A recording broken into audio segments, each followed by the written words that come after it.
Pursuit of victory, pursuit of victory, pursuit of victory. Life ain't no mystery. Read up on history. Taking all these concepts, don't take it out of context, but pursuit of victory. Yeah.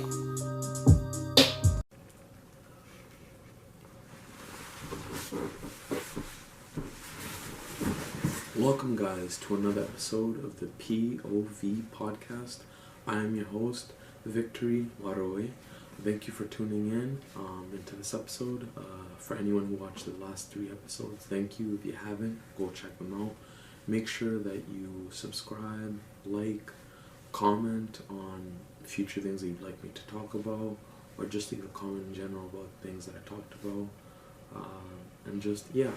And make sure that you share this video with anyone that you know who's gonna, be into it, because you're trying to succeed, you're trying to be victorious in anything that we do, especially this podcast. So with that being said, let's get into it. So the quote of the day today is, "Some people drink from the fountain of knowledge, others gargle it," by Robert Anthony. I will say it one more time. "Some people drink from the fountain of knowledge, others gargle it," by Robert Anthony. I got 3 recommendations today. It's going to be 2 books and 1 movie. The 2 books are written by Shahzad Ali, beautiful, strong, intelligent black woman, and just one that was always giving knowledge and about that knowledge, that intellectual shit. So go check her out.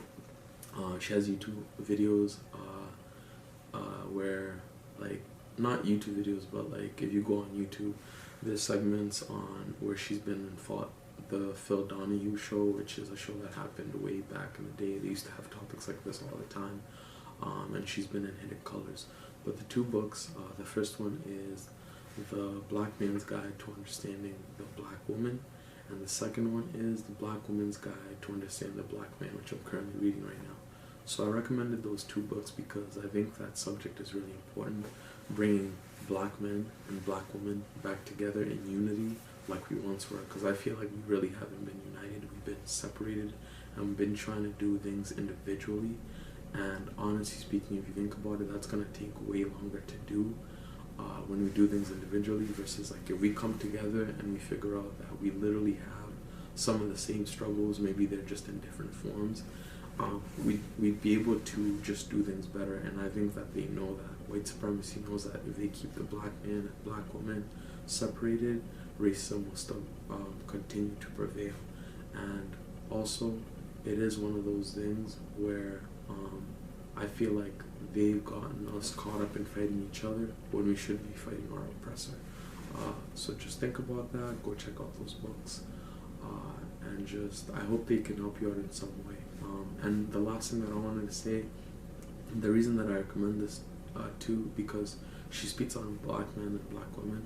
So with the black woman aspect, it's that she's giving you knowledge of being a black woman. So I think the only reason why it was controversial to women, specifically black women, is because she was basically giving out stuff she knows that black women do, but they don't talk about, they don't give us knowledge about this, and I think that's why people found it controversial.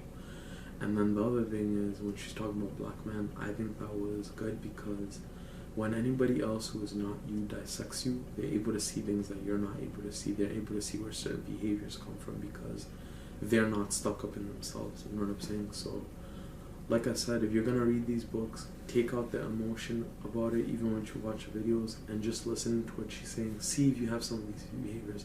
But a lot of people get defensive because they know these behaviors exist, and because they've been allowed and they've been very prevalent and nobody says anything, they think it's right for them to keep going. But that doesn't really help, because you have to change yourself to get to better places. You can't be doing the same things and expecting the different results.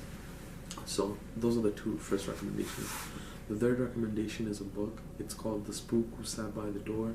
It's a really important movie. It was banned. If you watch the movie, you will see why it was banned, and you can take a lot from it, especially pertaining to what I'm going to be talking about today. So I don't want to give too much. I don't even think I'm going to say anything. Go watch it.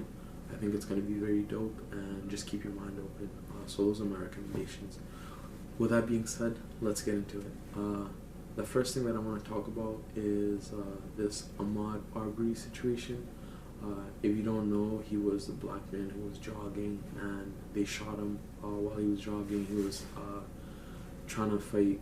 Well, I guess when he was jogging, he found there was two white men, and there was one outside of the truck, and then one like in the truck, and he was wrestling one of them to get hold of the shotgun because his life was on the line, and basically he ended up dying. And so with this Ahmaud Arbery situation, I'm going to be talking about other aspects, not just him, because it's more than just him, but I am talking about his situation that way. So the first thing that I'm so tight about is these people who record things like this happening instead of doing something about it. Because I get it, you're trying to show what's happening, but you get so caught up in recording that you forget to actually take action and do something about it. And I get that they had shotguns and all of this, but like a life was killed innocently and nobody did anything about it. The only thing is now we have video, and I'm tired of that. We can't just be videoing everything and not actually doing something about it. And I think that's the thing that upsets me most of the time is people are so caught up in recording and not spending their time actually trying to do something about it, because that's an innocent life lost. This person had family members. I don't know if he had any kids or any stuff like that. I don't think so, but like, you know what I'm saying, he was taken from his family, you know what I'm saying, innocently, for doing nothing wrong. And a lot of ways it's kind of like the same thing as the Trayvon Martin situation, like wasn't doing anything and just got killed for just being black, literally breathing. And so the different things that I want to talk about is there's definitely an awareness for these white people who did it, that if they did this, that nothing was going to happen to them. Of course, I was really surprised that they actually got arrested and charged recently. But the thing is, don't be so quick to celebrate, because there's one more thing that's remaining, and that's the sentencing. So you have to ask yourself that as this, because as black people, we celebrate way too quick when no real change has really happened, or things haven't been written down on paper. We're so quick to jump to things and celebrate so quick when we should really see how everything plays out, you know? So the thing is, with the sentencing, are they going to be sentenced to the right amount for what they did? You know what I'm saying? Like, even if you look at the Amber Geiger case, which still really pisses me off, because she only got 10 years. People are saying that she might even get out earlier because of good behavior. It's one of those things where these people do not get the right sentencing, and like I said in the first episode, our lives are not valued based on the treatment that I see. They're not valued, and it's really unfortunate. It's disgusted, but it is one of those things where, just like I said, we have to be serious about these topics. When these topics do happen, we should be willing to talk about them when they do happen, and when they're not happening, only on when they're just being broadcasted. Because my thing is, I really have a problem with people who only talk about racism or racist events happening only when they're being broadcasted, because now you're forced to talk about it now that it's everywhere. And this includes other races as well, because other races should be participating in this. Any life that is lost in any other race, even if you're not Jamaican, like, or you're not Kenyan, or you're not this, you should still be like hurt that a life was taken away innocently. And I think that's the thing that's unfortunate with these people. They never look at us as human beings, and they can never like relate or see where we're coming from, because I think they just really don't care. A lot of you guys don't really care, but then it's funny because when racist shit happens to you, that's when you want us to come to your aid. But when we're constantly talking about this shit, where are you guys? That's just my thing. And I'm not saying it's everyone, but there is a good majority of people who do that shit. They act like they've never been affected by racism. Racism has never encountered them. Some people act like it just doesn't exist at all. And that also, to me, shows me that there's this mentality of people that they're okay with what's happening. They're really okay with what's happening. They see nothing wrong with it. And the other thing I wanted to state is that I think that black people need to start unifying. Obviously, we're not going to get everyone. And when I'm talking about black people, I'm talking about abroad and across the board. Because black people exist everywhere. If you go to China, there's black people. If you go to Brazil, there's black people. If you go in other countries, Portugal, there's black people. Europe, there's black people. Like, you know what I'm saying? There's black people in every culture, in every country. It's just they usually try to hide them. And the thing is, because in other cultures they've been affected by racism, so they've been shown that dark-skinnedness, there's something wrong with being dark, and they have all these things that, you know, if you're dark, you're most likely a criminal, which is not true, because there's good and bad people in everywhere. But particularly when you talk about black people, they try to make it seem like every black person is like that, and that's not true. You know, it's really unfair, just the portrayal that we get through movies or TVs. It just goes through so many factors. But yeah, that's what I will say. So, like, being the fact that black people exist everywhere, these other races try to act like they're not black, but you are black. Look at the treatment. These people, the higher ups, whatever you want to call it, they see you the same way that they see us. They just see you as niggas. Like, I hate to even like use that word, but that's what they really see us as, and that's what they see you as. And it's just really sad that something has to happen to you for you to really see where we're coming from. It's unfortunate. But yeah, with this Ahmaud Arbery situation too, it's one of those things where, like I said, we gotta start really taking it more serious, because more events like this, trust me, are gonna keep happening if we don't take them serious. Because I think they know that we don't take it serious. They don't take it serious, and therefore they keep doing stuff like this, because they know we're not gonna really do anything that's gonna change it. We want to go march. We want to pray about it. We want to just forgive people outright. Like, even with the Amber Geiger case, it just really pissed me off that they had to show the brother hugging the person who killed his family members. And at the end of the day, it's up to him what he wants to do. But it's just unfortunate, because now when a situation like that or something else happens, that's the way that they want us to react. They really just want us to just forgive people who kill our family members or whatever, and just really become so emotional to the point. And I think this is where religion, they use it against us, because everything goes back to, like, there was a person on the stands that was talking about how they felt that the brother, he wouldn't have wanted that. First of all, how do you know? He's not alive to defend himself. So it's unfair for you to be saying things like that. And if it was a person from a different race, I guarantee you none of the things that happened in this case would have happened. I guarantee you that. Somebody would have paid in some way. You know what I mean? That's the problem with us, is nobody pays. They just get to go free, and we pray about it. That's not enough. And for people who are religious, whatever, like, I'm not sorry that I'm saying this, but it needs to be said. There needs to be consequences when we get taken away just for, like that, for doing nothing, for just breathing, for exercising, for goddamn it, you know? So, it's just one of those things where, like, I get so tight about it. The other thing that I did want to mention is, people always try to do this thing where it's like, oh, I don't want to be the angry black man, but I want to ask you this: why wouldn't you be angry? I'm angry, like, and I'm not sorry that I'm saying that. I'm angry every time this happens. Now, am I gonna take it out on anybody? No, but I'm angry, best believe. Why would I just be calm that, you know, my people are being killed and I'm okay with it? I've never understood that. You should be angry. It's okay to be angry. We need to, like I said in previous episodes, we need to express all of our emotions and show that we're just tired of this, because praying is not working, marching is not working, doing RIPs on Instagram is not working, and not talking about is not working. So let's get comfortable talking about the uncomfortability that comes with being black in America and other countries, because racism exists everywhere, all across the world. So that's all I wanted to say. I hope you can take something from it. Take things into context in what I said, because the last thing that I wanted to say, there's two more things. So the first one is that damn, I lost that one.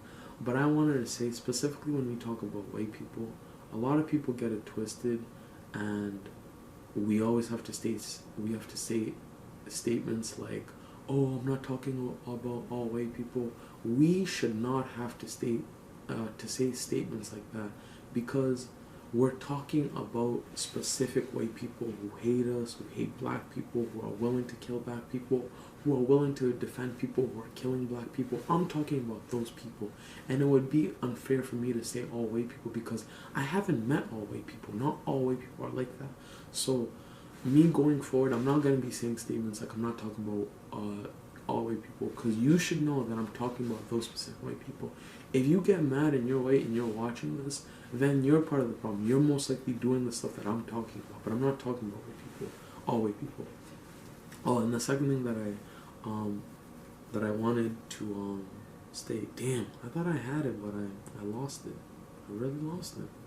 Sorry guys, this is like just a lot of free thought. But yeah, we need to like take it serious. We need to talk about these things, and who else is gonna talk about them if we don't talk about it? If we're not willing to make it serious, nobody else is gonna take it serious. So that's just what I wanted to say. Take what you want from it, because this is a heavy subject, and you have to be willing to listen and digest and hear what I'm saying. Oh, I just remembered. So what I was gonna say was, with anything that I say, guys, take it into context, because what a lot of people do is, oftentimes, they don't listen to what you're actually saying. They only want to pick out the things that they heard to have like an argument with you. So they only want to pick out the things that they heard instead of hearing everything in its entirety. So that's all. Second thing I want to talk about was healthcare. So I just wanted to say that healthcare has helped me in many ways. Shout out to my mom and dad for helping me get into it. It's not something that I would have thought I would have been doing. And also it's one of those things where I'm not going to do it forever, but I do appreciate it for the things that it's taught me and things that it's helped me with. You know what I mean? It's helped me to be able to make a living as well. So the first thing, I really only have two things, because that's what I can think at the moment. But it's taught me how, as far as to communicate better with people, because your communication skills are what you do a lot of the times in healthcare. So you have to listen to what the residents, the clients, the patients are telling you. You have to be able to communicate with them. And some people are even are not verbal, they're nonverbal. So you have to read their posture a lot of the times. You have to read their body language. You have to read what they show on their face. So it teaches you how to read a room. So being able to step into a room and figuring out people without them even having to say a word. So it's really helped me as far as my communication skills. They're obviously not like I'm not gonna say I'm at the zenith of my communication skills, but it's definitely helped me to be better at communicating with people, being able to convey my message way better, and just I guess as far as also it's helped me as far as my approach, because with a lot of these clients, what I've learned is it's all about your approach. You know, if you come in with a good attitude and you say things well and you articulate it well, most of the time they're willing to follow in what you want them to do. Now obviously there's instances where you're going to do all that and it's still not going to work, because you still have like a lot of the times where you get frustrated and it just gets hectic sometimes what you're doing. You have to repeat a lot of things over time, but it does teach you how to discipline yourself, how not to get frustrated and all that, because after a while of doing it, like I've literally seen where it's like a situation that happened 5 years ago, right now it doesn't affect me the same way because I've learned how to handle the situation better. So definitely as far as that, it's definitely helped me with that. And the second thing is not taking life for granted. These people have experienced a lot of things. Some of them have been musicians, some of them have been artists, some of them have traveled all across the globe. So it's one of those things where it definitely has taught me to not take life for granted, because they don't ask to get Alzheimer's.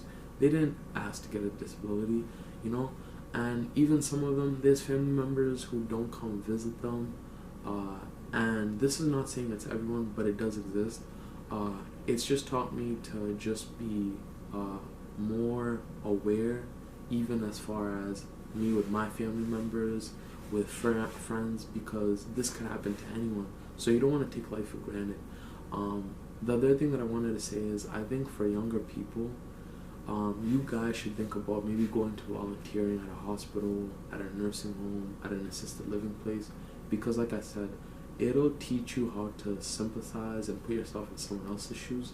just so you're not so caught up in what happens in your everyday lives. And I get it, we have struggles and all that, but sometimes you need to be able to understand what somebody else is going through so that you can see what you're going through is not as bad. There's always somebody who's going worse than what you're going through, and that's what it's taught me, that life's not about me all the time, you know what I mean? It's about other people as well. And also, they give a lot of wisdom, being that they're the elderly. They will tell you things. They compliment you a lot of the times. Like, these people, like, they're funny. They still have a sense of humor, because a lot of times when you go out in the community, like, you have people who have, like, I guess, misconceptions about, you know, people who have Alzheimer's. They just treat them as less than sometimes, you know what I mean? They give them certain looks, whatever, which is really not fair, because they're human beings at the end of the day, you know? But yeah, and it's just really rewarding for me sometimes to go and just, when I know it's not about me, to make it the best day for them, you know? Because like I said, some of these people, they're not even getting enough visits, they're not getting enough attention. So that's just all I wanted to say. The third thing I wanted to talk about was embracing being an outcast. I think that a lot of people face this. I know I've faced it. I know I'm an outcast, you know, at the end of the day, but I embrace it. I'm not ashamed about it. And it's just one of those things where it's just me expressing myself as being an individual, because I don't like doing the same things that people do in society. I definitely don't think the same. I don't read the same stuff. I don't watch the same stuff. I don't listen to the same music. And I don't follow what people expect me to do. I do what I want to do. Because when I was younger, I used to have it where it's like, when I'd go to white people, they would say that I'm not black enough. And then when I went to black people, I was too white, which makes no sense on both sides, because what do white people know about anything about being black? You've never been black in your life, so how do you have the nerve to sit there and tell me that I'm not black enough? And the stuff that you're talking about being black is stereotypical stuff: dunking a basketball, dancing, I don't know, like listening to hip hop. That has nothing to do with being black. Like, you know what I mean? I think it's things obviously like we're interested in and stuff, but that's not every black person. And if that's your perception of what black people are like, then you don't really know us, and you don't really know our history and stuff. Because we've done what we've done in the court. I mean, in the basketball court, we can do in other areas. It's just some of those things are never really brought to light. So I wanted to talk about that. And then as far as like when black people say that you're too white, it just goes to show that you're basically saying like that you think that black people what like all they do is speak slang, play basketball, do all that, like that it's not okay to be intellectual. Like I've never really like gotten that. And even as far as like dressing, whatever, I don't wear Gucci and all this stuff. Not shitting on anybody that does. That's just not my interest. I'd rather dress the way I want to dress, because if I just dress like everybody else, I'd be everyone else, and I don't want to be everyone else. I want to be myself. And it's good to be an individual. It's good not to follow everyone and be a sheep and be like everyone else. Like, if everyone was exactly the same, there wouldn't be any fun in that. So I just wanted to say that. Embrace being an outcast. Love yourself. Love the things that you like doing, and really just prioritize as far as really sticking to it. And you're gonna find more people who are just like you. You know what I mean? If you really like give it a chance, and don't get freaked out about people calling you weird or whatever it is, because the people who will call that most of the time, they end up being the most successful, or people want to end up become just like them, because you know what I mean, they were ahead of the game. So that's all I wanted to say. Embrace being an outcast. With everything that I talked about, I hope you can take something from it. I really enjoyed this episode. Like I said, I hope you digested whatever I need to say. Watch it a second time if you need to, because this was a very heavy topic or topics to talk about. That being said, this is Victory Waroe, peacing out, and see you next time. Peace.